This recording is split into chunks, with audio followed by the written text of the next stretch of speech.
Hi, this is Dan. Welcome to part 25 of my ongoing attempt to solve the witness. Yeah. So, I think there's three things we are going to try to do today. Or in this part. That may be overly ambitious, but you'll notice since last we left this, I've not set the boat in motion, and that's because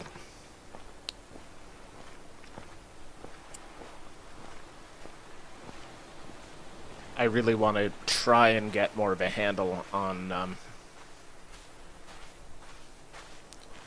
what the heck is going on with these wavy line puzzles. Am I going the right way?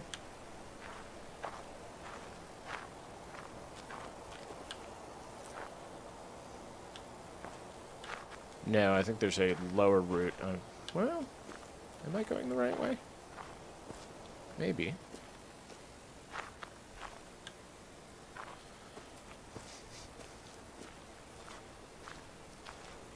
Right, it's up this way. Is it? No, it's not. God, yes it is. Okay. Okay, I was starting to feel just frustrated, hapless, and lost. Hello, bird.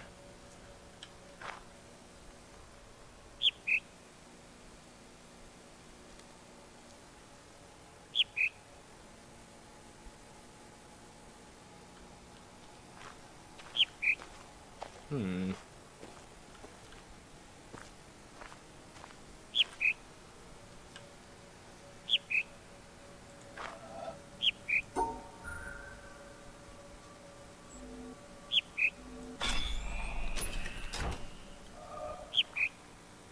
Okay.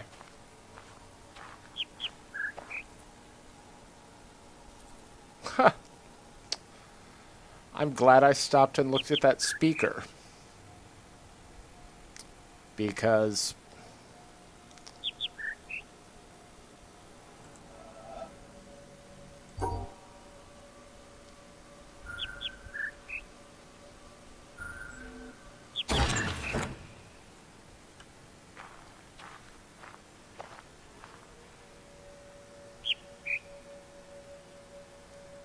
oh, there's 3 notes to the Birdsong.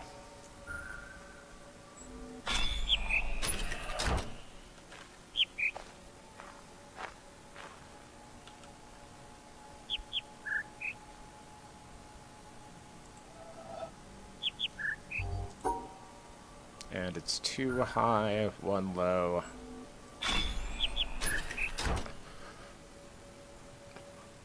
And every time I've been here, I've been like, "Oh, hello, bird."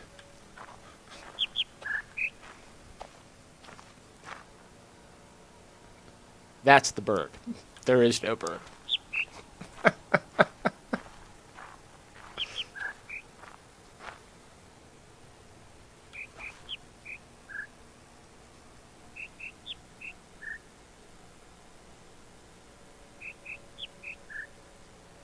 Okay, so it's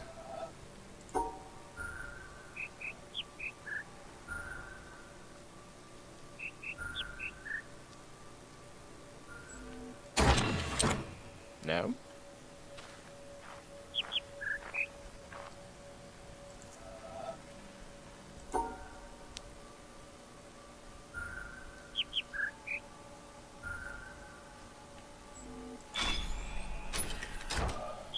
Of course, sound-based puzzles are a little bit tricky for me because I have tinnitus in my right ear. It's not terrible, but it's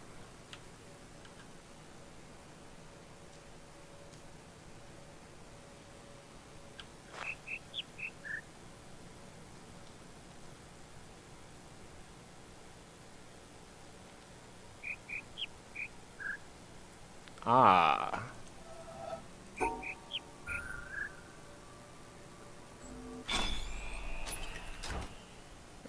Okay.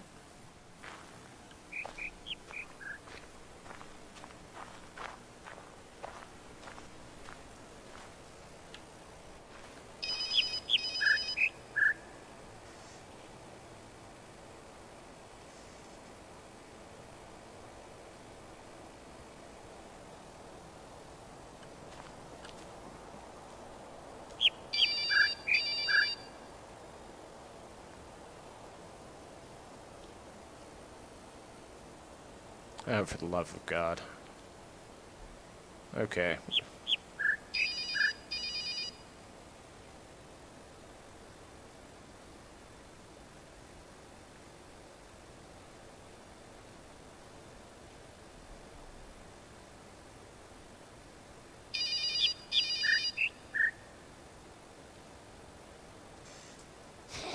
I'm having a hard time hearing this.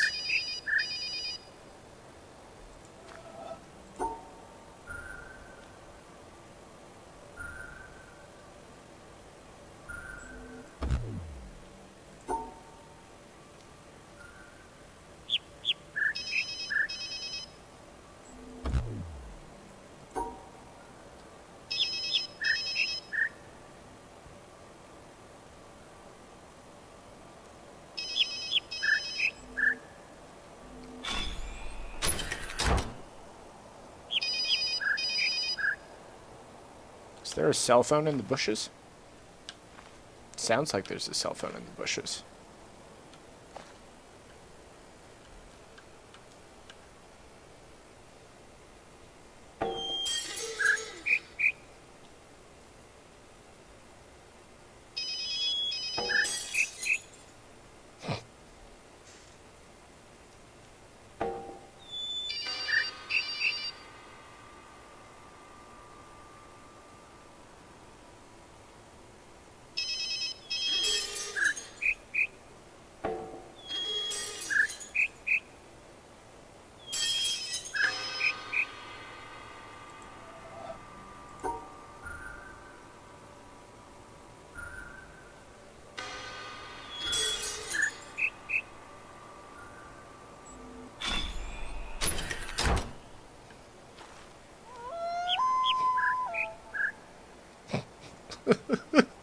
This puzzle is so funny. Oh, because of the goofy sounds. I love the goofy sounds.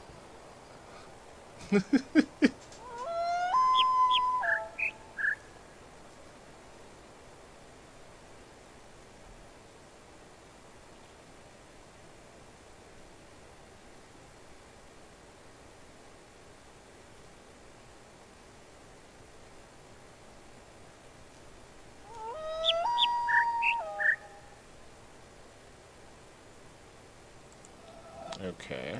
That sounds like high note, high note.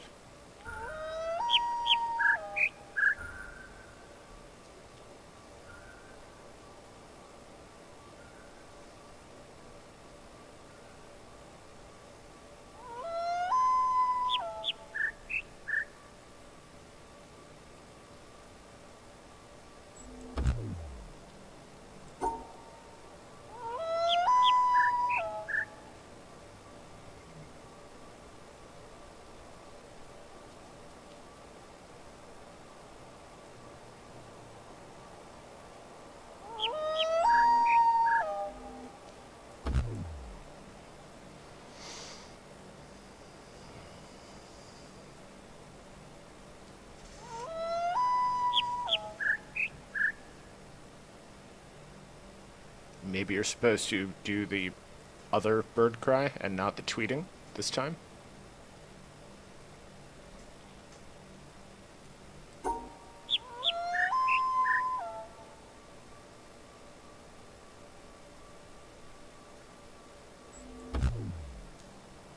No.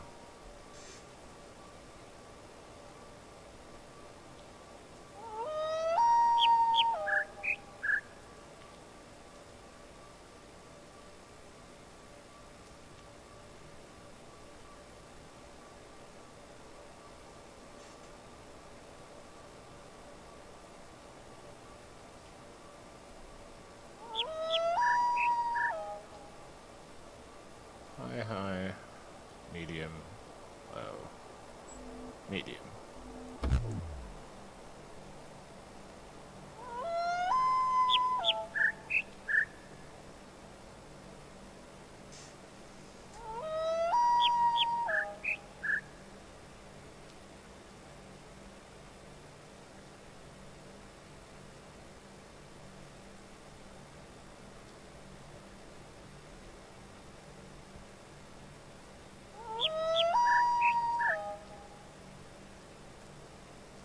Ugh.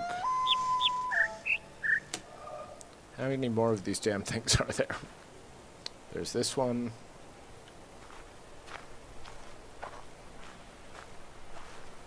And then you have to go up there.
And I'm not just spamming this, I'm just having a real hard time picking out.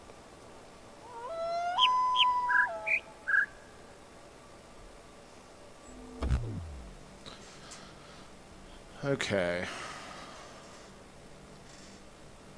I think I'm gonna fiddle around with my sound settings here and see if I can make this better for myself. I'll be right back. Okay, I'm back, and I think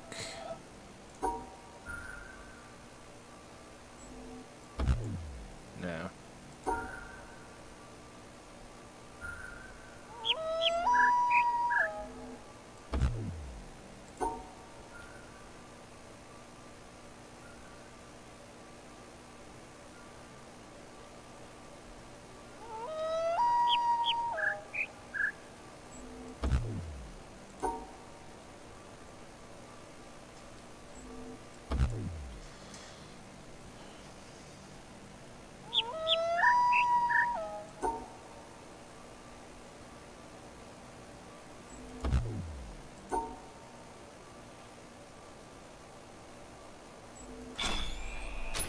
Okay.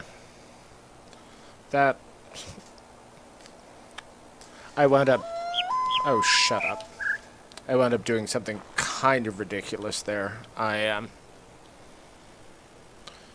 clipped out that sound clip in the audio, or from the video, turned it into an MP3 file, turned it into a WAV file, turned it into a MIDI file, and ran it through a music transcription thing. And it didn't entirely work, but it sort of worked. It worked better than the luck I was having on my own. So...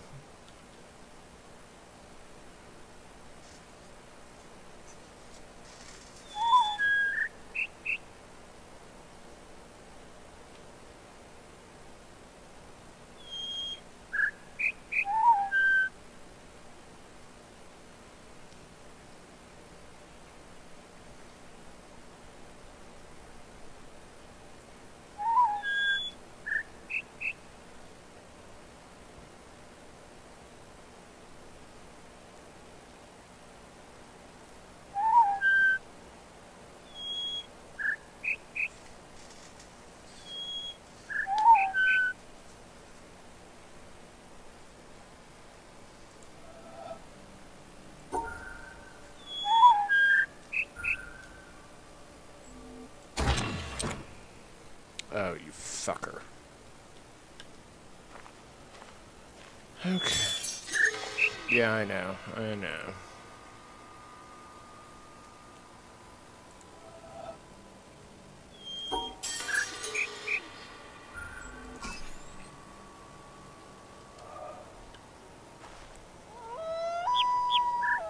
Oops, I'd already done that one. Never mind.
Maybe if I stand someplace else, I will get a...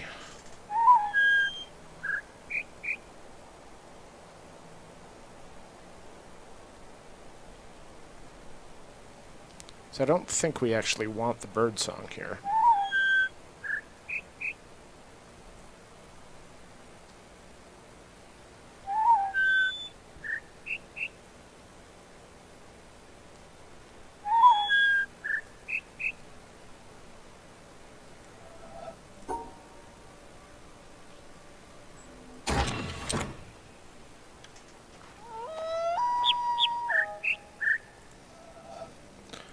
Remember how when I started this, I was laughing and I was like, this is so awesome?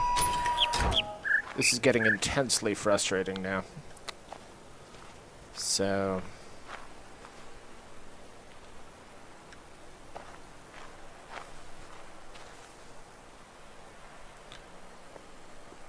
But I want to get up top and see if there's more of these, because if there's more of these, I'm just going to stop for now. This is not the way to go, though. God damn it.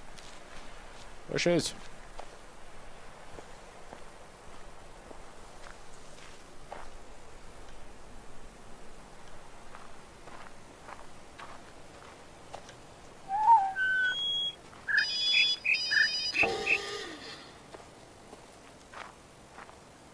And part of the trick here is clearly figuring out which noises are extraneous and which ones are not.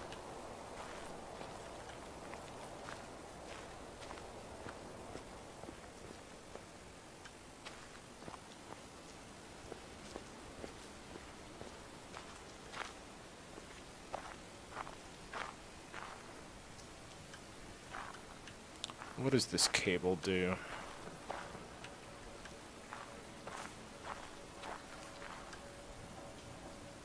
Okay. I think this is maybe the cable that we want.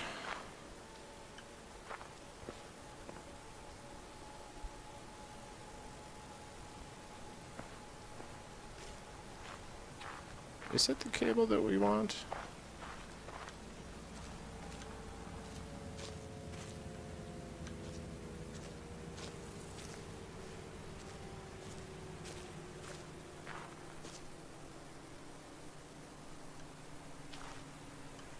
Yes, okay.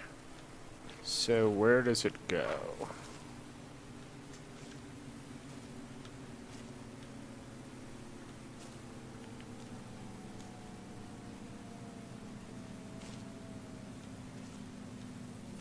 Has it disappeared around here?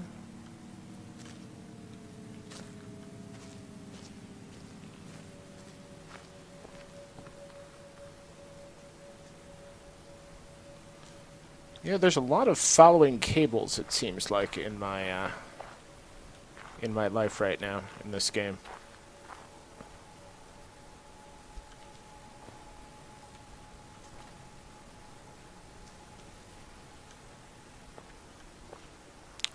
Hi there, I didn't even notice that.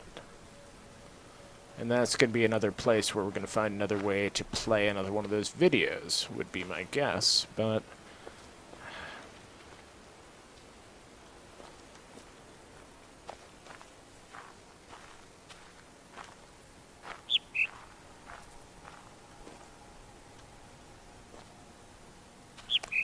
And we can't get up to that window, so that vantage point I just had was the only place... Unless you could walk down from there to it. Okay. Well, I do feel like we're sort of getting to the bottom of this. But I know you weren't able to hear it when I was doing the last of the maze puzzles, but the...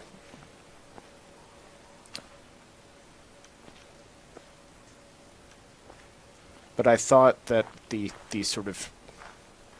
my issues with hearing audio and hearing it directionally especially... I really thought that that was the worst, but I had no idea.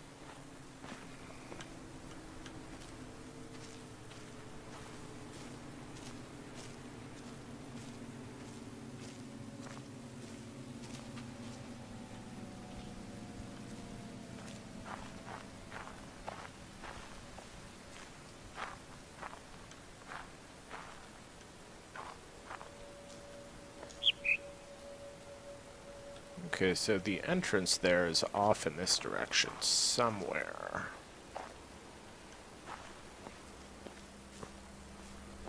Yep, hi there, pillar thing.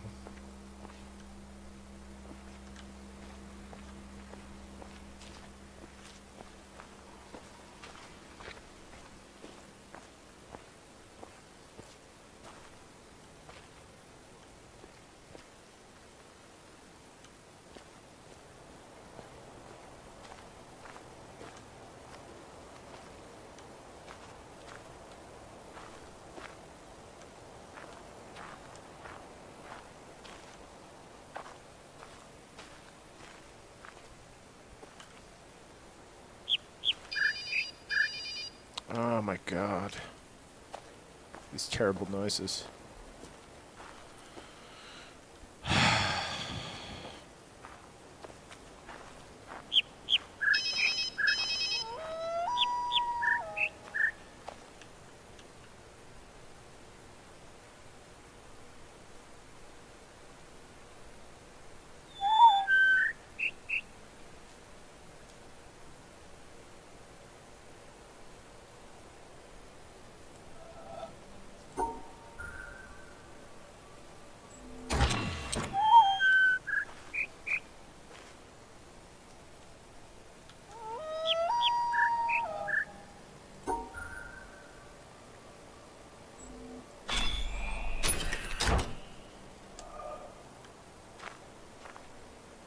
And the question of it may be where's this?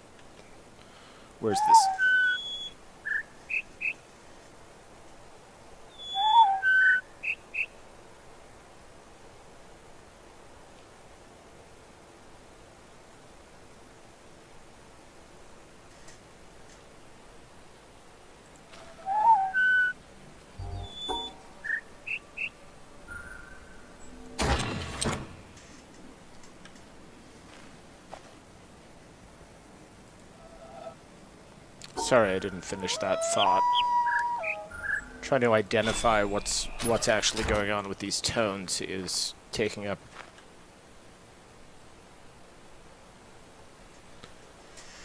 a lot of my attention.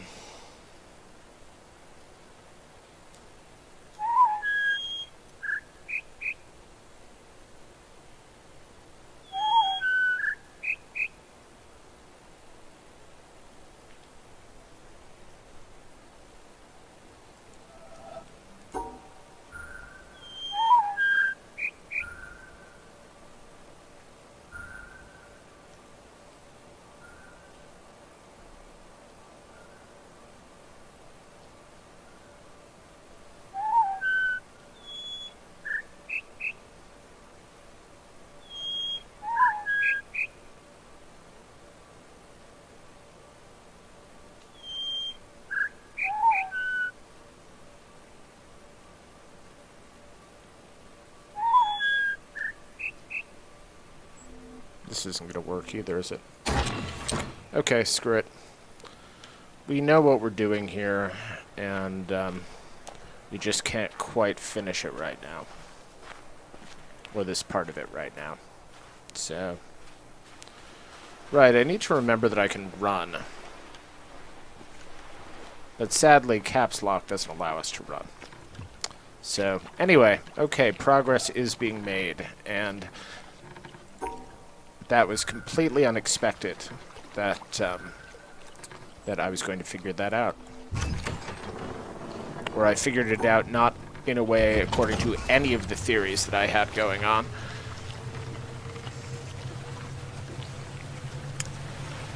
So these cunning environmental puzzles, yeah.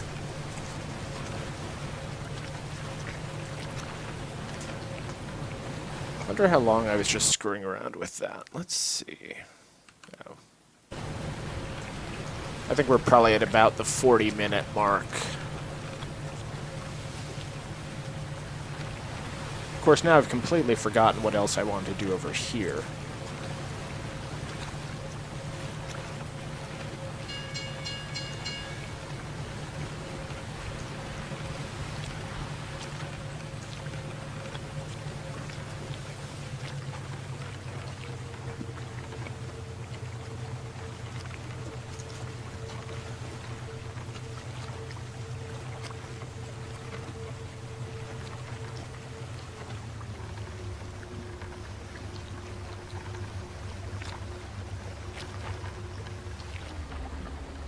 You know, it occurs to me, I wonder if there's multiple solutions to those puzzles, because you've got, like, increasingly you have overlays of different, essentially, musical tones happening at different tempos, and maybe you could solve it with any one of them if you got the, if you manage to isolate it and get it ordered correctly and figure out where the, essentially the sound clip starts and where it stops. I don't know about that. But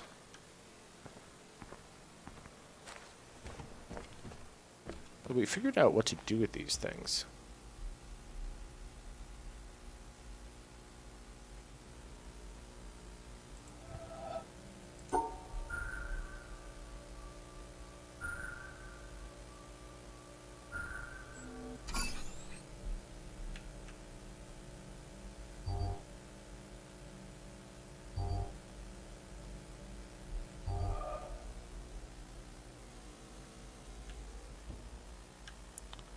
So this was a speaker that played whatever sounds would allow this thing to work.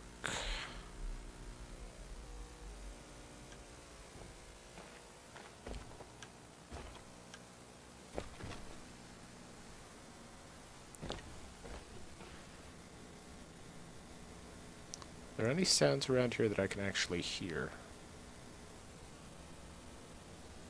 I mean, there's the incidental music, of course. The sort of ambient hum. But no.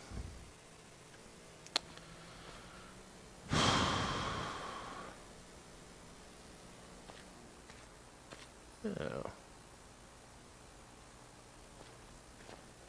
Hello.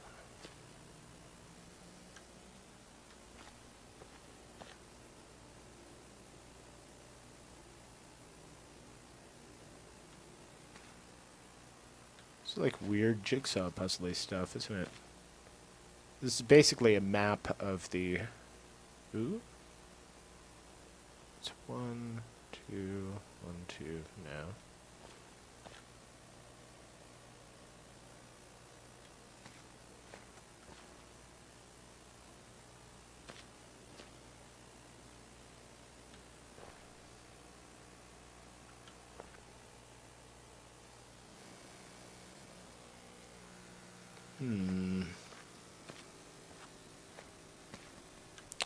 So I was thinking that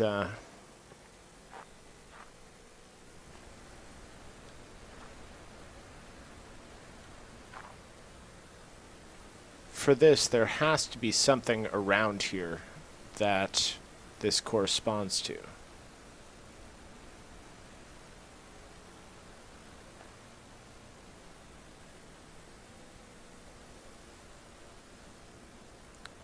Something that I am not seeing, of course, but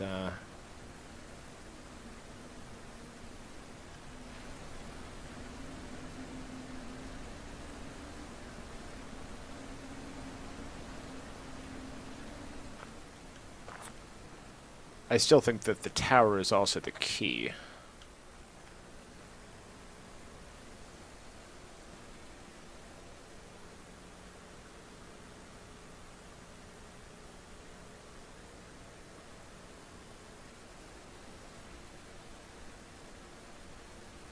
Where the bell is somehow. I mean, this isn't going to work. There's no way, but...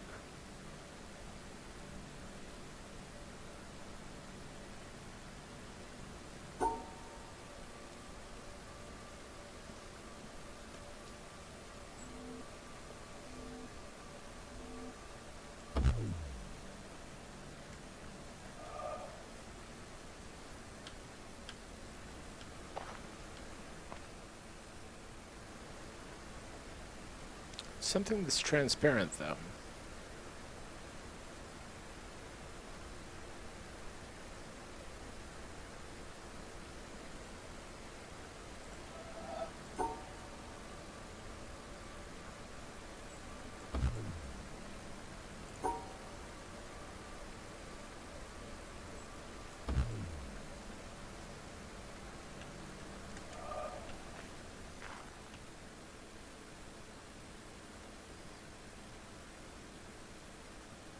Oh, hang on.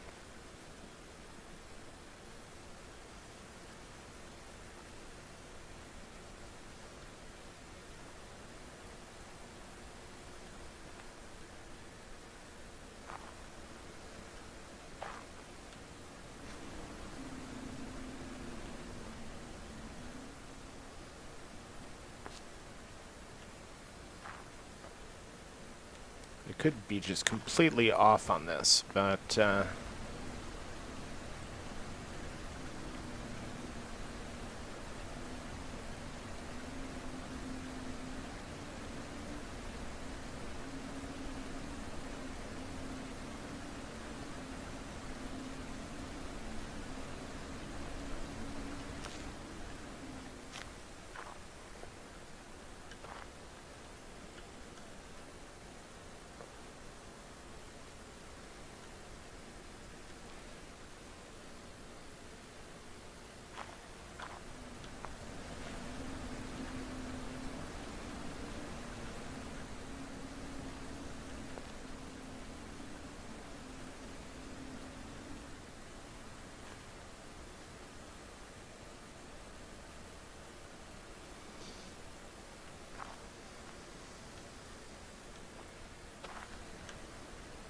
God damn it.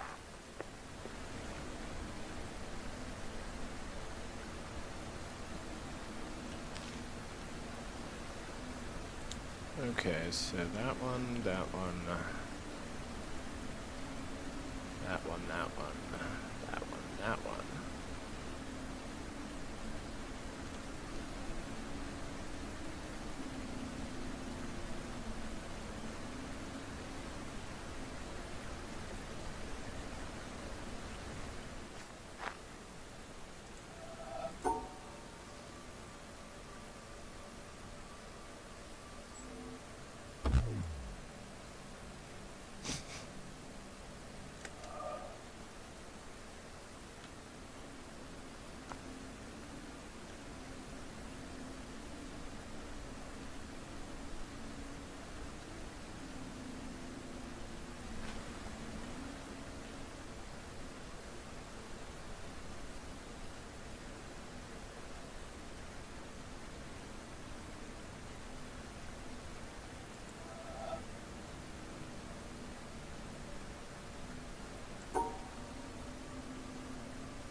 I'm pretty sure I've tried almost all of these before when I was just screwing around, but, okay. That's the only lattice like that we've got.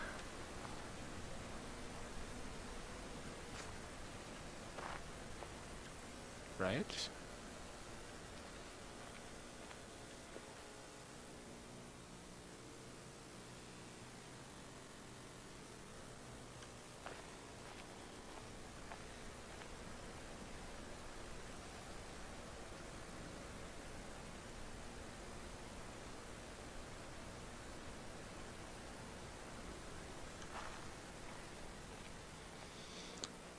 Keys to solving this are in here somewhere.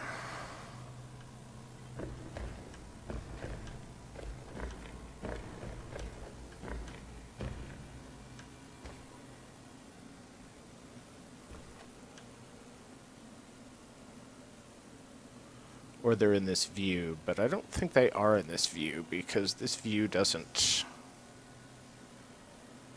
lend itself to actually solving this.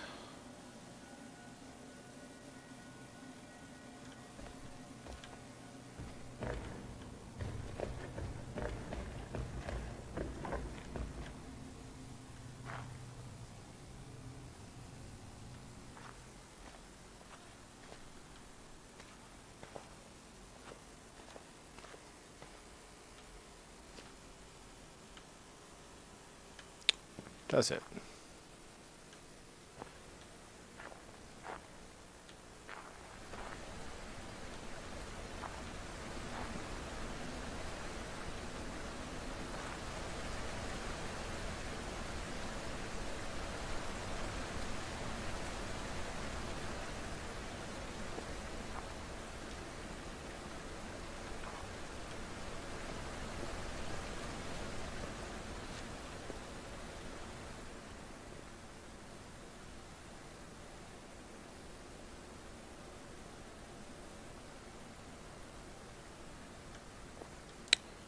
No, it does not.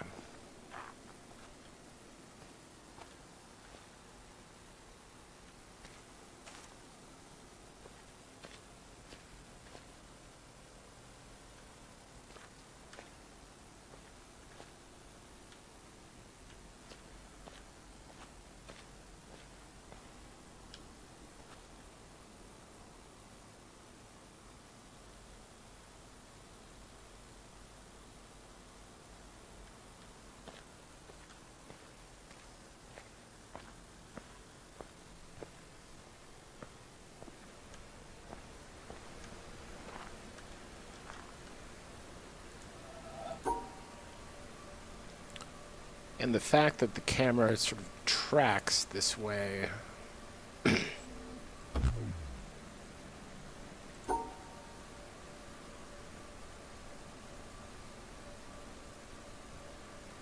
when you're trying to solve this suggests to me there's something I should be looking at.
There's something here, but no.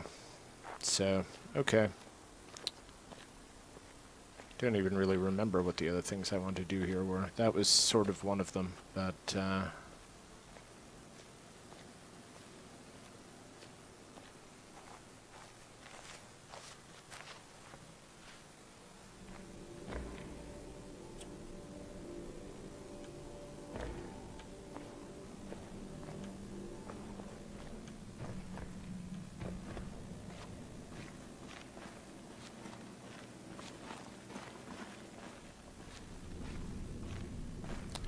this is just the underbelly of the island here.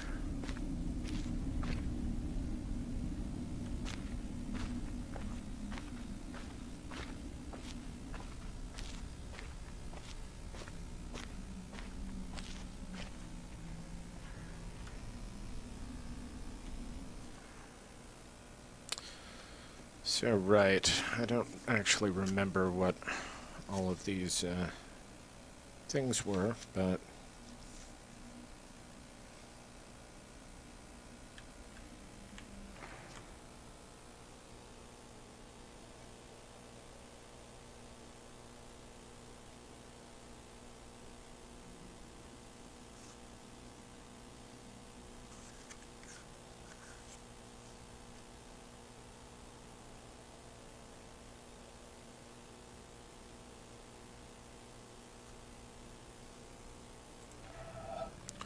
now this is the one that we got from the from underneath the archaeological dig. And so, by a backhanded, upside-down argument, was predicted that there is in carbon a level at 7.82 million volts, and then experiments in the laboratory with carbon show indeed that there is. And therefore, the existence in the world of all these other elements is very closely related to the fact that there is this particular level in carbon. But the position of this particular level in carbon seems to us, after knowing the physical laws, to be a very complicated accident of 12 complicated particles interacting. So I wish to illustrate by this example that an understanding of the physical laws doesn't give you an understanding in a sense of understanding significance of the world in any way.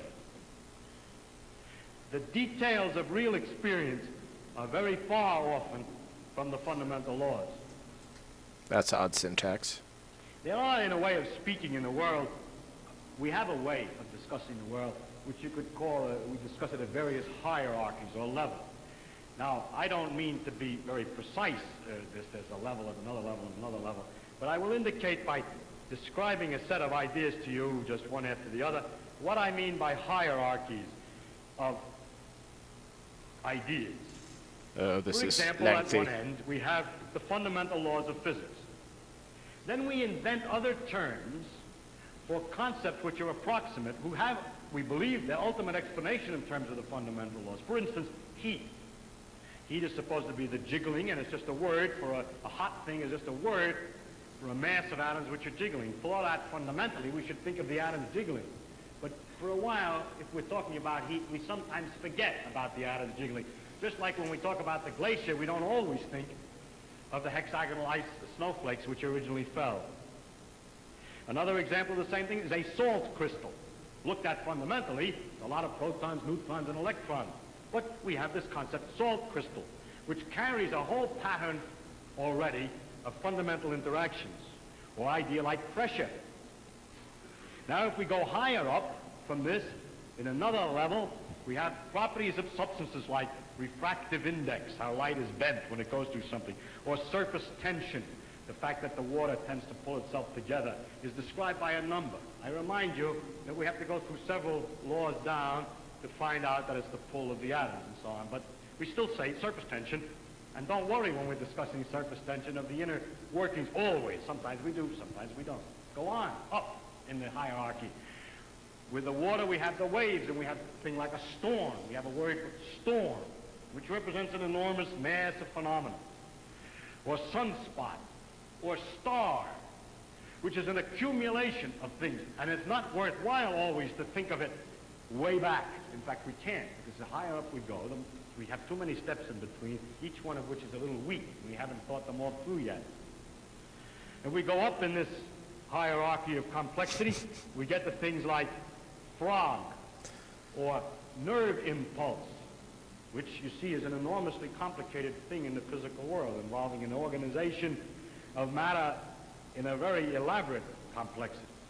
And then we go on, we come to things, words, and concepts like man and history or political expediency and so forth. That one was Series of unexpected. concepts that we use to understand things at an ever higher level.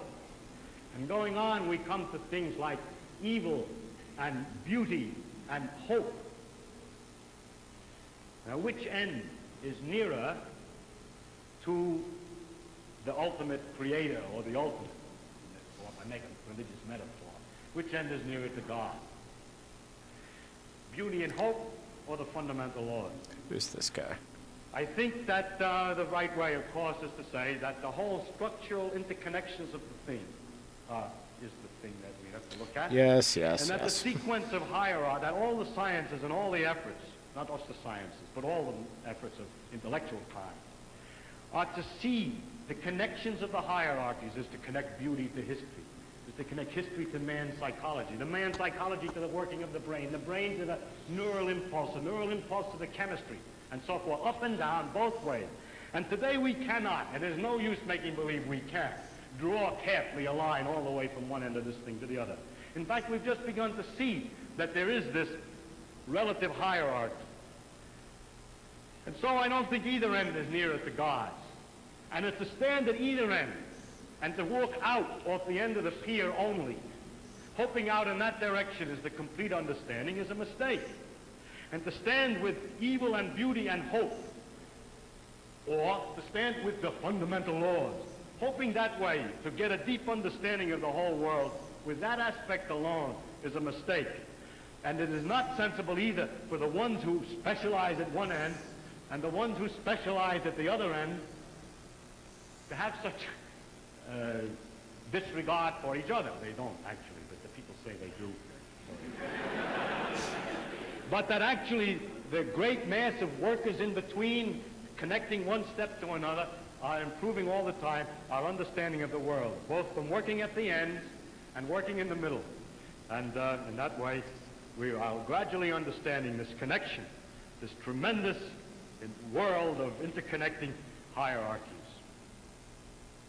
If you expect that science to give all the answers to the wonderful questions about what we are, where we're going, what the meaning of the universe is, and so on, then I think you could easily become disillusioned and then look for some mystic answer to these problems.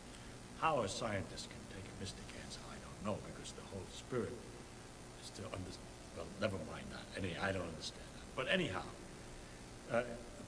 if you think of it, though, the way I think of what we're doing is we're exploring, we're trying to find out as much as we can about the world.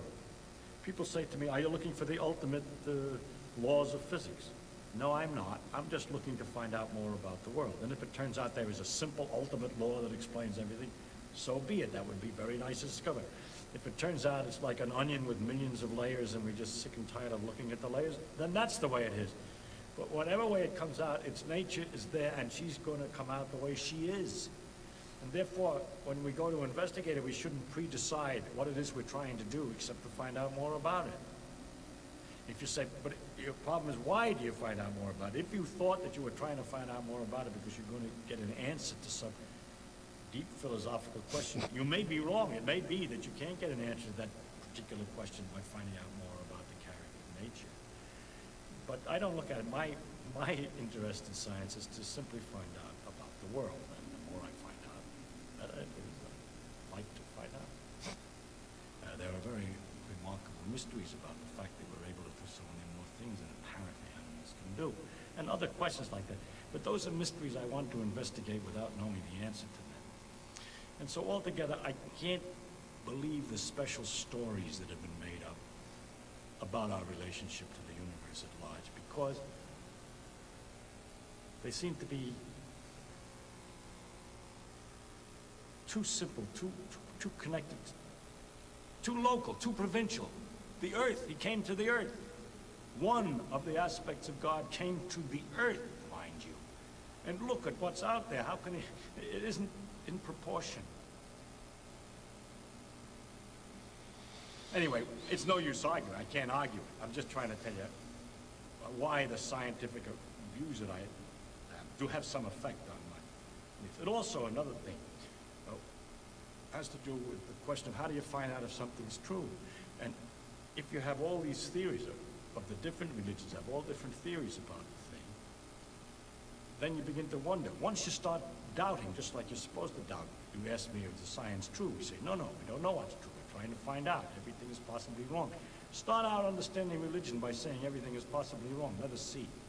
As soon as you do that, you start sliding down an edge, which is hard to recover from. And so with the scientific view, well, my father's view, that we should look to see what's true and what may not be true. Once you start doubting, which I think to me is a very fundamental part of my soul, is to doubt and to ask. And when you doubt and ask, it gets a little harder to believe. You see, one thing is I can live with doubt and uncertainty and not knowing. I think it's much more interesting to live not knowing than to have answers which might be wrong. Wholeheartedly agree with that. I have approximate answers and possible beliefs and different degrees of certainty about different things. Yeah. I'm not absolutely sure of anything, and then many things I don't know anything about, such as whether it means anything to ask why we're here, and what the question might mean. I might think about it a little bit. If I can't figure it out, then I go to something else. But I don't have to know an answer. I don't feel frightened by not knowing things, by being lost in a mysterious universe without having any purpose, which is the way it really is, as far as I can tell, possibly. It doesn't frighten me. Possibly. Okay. I'm not sure who that was, but hopefully we didn't violate any YouTube showing clips of things that are copyrighted, but I want to guess that was Richard Feynman. Not sure why, but anyway, did that do anything? Do triggering those do anything like with opening doors or changing any of this stuff around? I kind of feel like it doesn't. No. Those are just for our edification. Why am I walking away from here? I'm going to call it a part right now, and then we're going to start off the next part with a third one of those that I've obtained, which is saved in a screenshot somewhere on my hard drive, and I don't want to pause and go and get it right now. So yeah, that is all for just now, and thank you so much for watching. Hope you enjoyed it, and alright, this actually leads out somewhere. And yeah, see you next time. Bye.